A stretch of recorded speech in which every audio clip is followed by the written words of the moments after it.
Bonjour, en classe de seconde, vous devez utiliser différentes écritures. On voit en particulier à quoi cela sert de développer ou factoriser.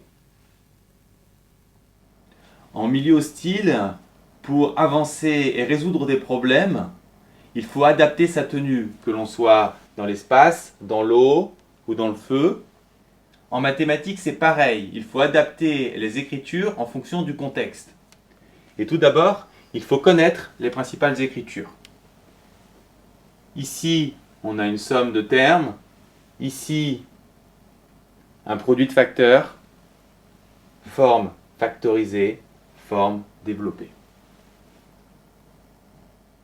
À côté de ces deux formes d'écriture principales, quand vous avez des sommes de fractions, vous pouvez les mettre au même dénominateur, ce qui est en quelque sorte une sous-catégorie des formes factorisées. Et enfin, en cours d'année, vous verrez des formes canoniques. Ce sont les 4 types d'écriture que vous utiliserez en seconde. Et pour l'instant, on va se concentrer sur les deux premières, développées et factorisées.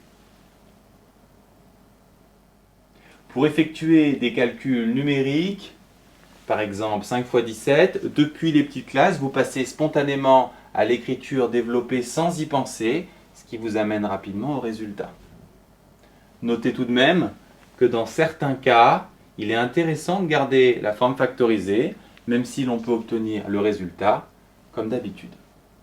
En résumé, la forme développée est en général plus intéressante pour les calculs avec les nombres.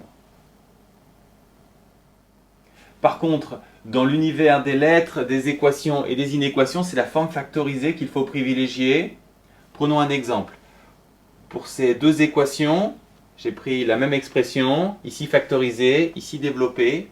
Cette équation est très difficile à résoudre pour vous, alors que celle-ci, vous devez le savoir, quand un produit est nul, c'est que forcément il y a un coupable, l'un des deux facteurs est égal à 0. De même, ici, cette équation est très difficile, alors que celle-ci, même si elle est impressionnante, elle se résout assez simplement.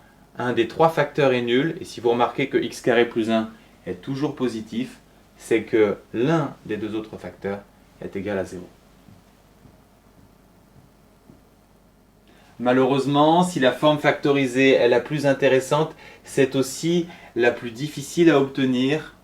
Par contre, le passage inverse, pour obtenir une forme développée, on le verra, est plutôt simple. En seconde, il existe 4 principaux types d'écriture qu'il faut adapter en fonction du contexte, de la situation. Et si dans les petites classes, vous utilisiez principalement la forme développée pour compter ou dénombrer, en lycée, c'est de très loin la forme factorisée qui devient la plus importante. Et comme c'est la plus difficile à obtenir, il faudra vous entraîner pour la construire.